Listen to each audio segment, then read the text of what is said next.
السلام علیکم ورحمۃ اللہ وبرکاتہ۔ بسم اللہ الرحمن الرحیم۔ جو لوگ اللہ کی راہ میں اپنا مال خرچ کرتے ہیں ان کے لیے اللہ نے قرآن مجید میں ارشاد فرمایا ہے، جو لوگ اپنے مال اللہ تعالیٰ کی راہ میں خرچ کرتے ہیں پھر پیچھے احسان نہ رکھیں نہ تکلیف دیں، ان کا ثواب ان کے رب کے پاس ہے اور انہیں نہ کچھ اندیشہ ہو اور نہ کچھ غم۔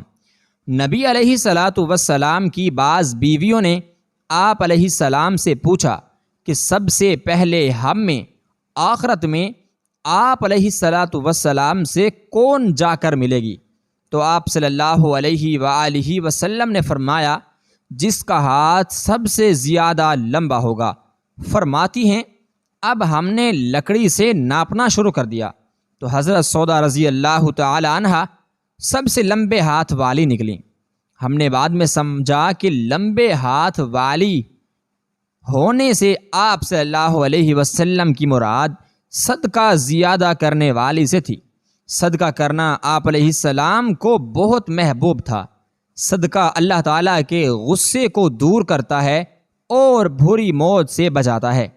ایک نوجوان حضرت داؤد علیہ السلام کی خدمت میں بیٹھا تھا کہ ملک الموت نے حضرت داؤد علیہ السلام کو خبر دی کہ یہ شخص 3 روز بعد مر جائے گا، تو اس بات نے حضرت داؤد علیہ السلام کو غمگی کیا۔ پھر آپ علیہ السلام نے اس شخص کو 3 روز بعد صحیح سلامت پایا، پھر اس کے بعد 1 ماہ تک ٹھیک ٹھاک رہا۔ حضرت داؤد علیہ السلام کو بہت تعجب ہوا۔ پھر آپ علیہ السلام کے پاس ملک الموت حاضر ہوئے اور عرض کی کہ میں اس شخص کے پاس روح قبض کرنے گیا تو اللہ تعالیٰ نے مجھ پر تجلی فرمائی اور فرمایا، یہ شخص اپنی عمر کرنے سے قبل باہر نکلا اور ایک مسکین کو پایا، اس مسکین کو 10 درہم دیے تو اس مسکین نے دعا دی کہ اللہ تعالیٰ تیری عمر میں برکت فرمائے۔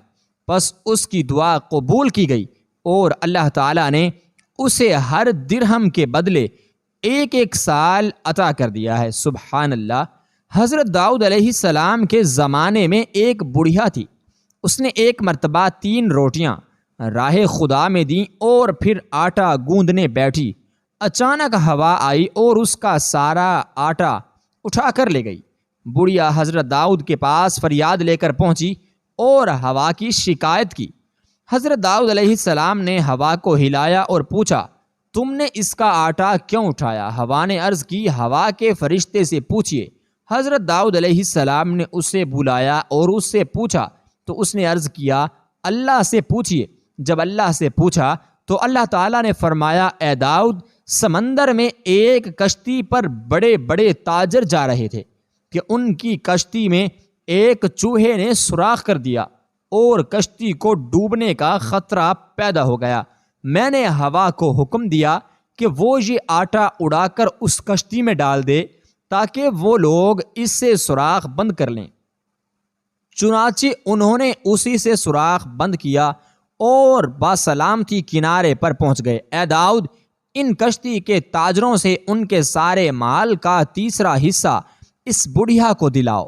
چنانچہ داؤد علیہ السلام نے ایسا ہی کیا اور 300,000 دینار کا مال بڑھیا کو ملا۔ حضرت داؤد علیہ السلام نے فرمایا، یہ اس کی 3 روٹیوں کے صدقے کی برکت ہے۔ حضرت ابو ہریرہ رضی اللہ تعالی عنہ سے روایت ہے کہ رسول اللہ صلی اللہ علیہ وسلم نے فرمایا، ایک مرتبہ بنی اسرائیل میں سے ایک شخص نے اپنے دل میں یا کسی اپنے دوست سے کہا کہ میں آج رات میں اللہ کی راہ میں مال خرچ کروں گا۔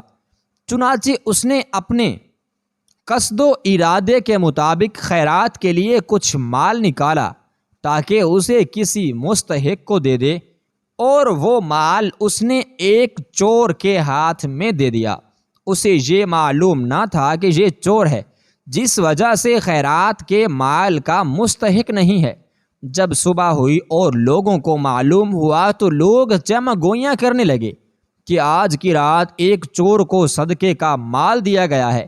جب صدقہ دینے والے کو بھی صورتحال معلوم ہوئی تو وہ کہنے لگا، اے اللہ، تیرے ہی لیے تعریف ہے، اگرچہ صدقے کا ایک مال ایک چور کے ہاتھ لگا اور پھر کہنے لگا کہ آج کی رات پھر صدقہ کروں گا تاکہ وہ مستحق کو مل جائے، چنانچہ اس نے صدقہ کی نیت سے پھر کچھ مال نکالا اور اس مرتبہ بھی غلط فہمی میں وہ مال ایک زانیہ کے ہاتھ میں دے دیا۔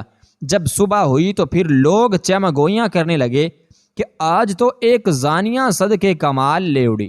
وہ شخص کہنے لگا اے اللہ، تعریف تیرے ہی لیے ہے، اگرچہ اس مرتبہ صدقے کا مال ایک زانیہ کے ہاتھ لگ گیا، اور پھر کہنے لگا کہ آج کی رات پھر صدقہ دوں گا، چنانچہ اس نے پھر کچھ مال صدقے کی نیت سے نکالا اور اس مرتبہ پھر غلط فہمی میں وہ مال ایک غنی کے ہاتھ میں دے دیا۔ جب صبح ہوئی تو پھر لوگ چمہ گوئیاں کرنے لگے کہ آج کی رات تو ایک دولت مند کو مل گیا۔ جب وہ شخص سویا تو اس نے خواب میں اس سے کہا کہ تو نے جتنے صدقے دیے ہیں سب قبول ہو گئے، کیونکہ صدقے کا جو مال تو نے چور کو دیا ہے وہ بے فائدہ اور خالی الثواب نہیں ہے، ممکن ہے وہ اس کی وجہ سے چوری سے باز آ جائے، اور صدقے کا جو مال تو نے زانیہ کو دیا ہے ممکن ہے وہ اس کی وجہ سے زنا سے باز رہے، اور صدقے کا جو تو نے مال دولت مند کو دیا ہے ممکن ہے وہ اس کی وجہ سے عبرت حاصل کر لے اور اللہ تعالیٰ نے جو کچھ دیا ہے اس میں سے خرچ کرے۔ آپ علیہ السلام عید الاضحیٰ یا عید الفطر میں عیدگاہ تشریف لے گئے۔ وہاں آپ علیہ السلام عورتوں کے پاس سے گزرے اور فرمایا اے عورتوں کی جماعت، صدقہ کیا کرو، کیونکہ میں نے جہنم میں زیادہ تعداد عورتوں کی دیکھی ہے۔ انہوں نے کہا یا رسول اللہ ایسا کیوں؟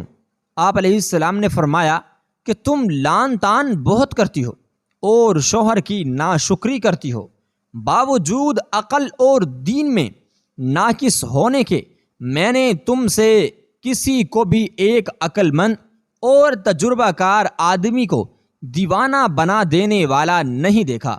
عورتوں نے عرض کی کہ ہمارے دین اور ہماری عقل میں نقصان کیا ہے؟ یا رسول اللہ صلی اللہ علیہ وسلم، آپ علیہ السلام نے فرمایا کیا عورت کی گواہی مرد کی گواہی سے نصف نہیں ہے؟ انہوں نے کہا جی ہے۔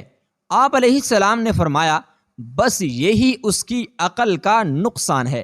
پھر آپ نے پوچھا کیا ایسا نہیں ہے کہ جب عورت حائضہ ہو تو نہ نماز پڑھ سکتی ہے نہ روزہ رکھ سکتی ہے؟ عورتوں نے کہا کہ ایسا ہی ہے۔ آپ علیہ السلام نے فرمایا کہ یہی اس کے دین کا نقصان ہے۔ حضرت ابو سعید رضی اللہ تعالی عنہ کہتے ہیں کہ رسول اللہ صلی اللہ علیہ وآلہ وسلم نے فرمایا پوشیدہ صدقہ اللہ تعالیٰ کے غضب کو ٹھنڈا کرتا ہے، صلح رحمی عمر میں اضافہ کرتی ہے، نیک عمل آدمی کو برائی کے گڑھے میں گرنے سے بچاتی ہے۔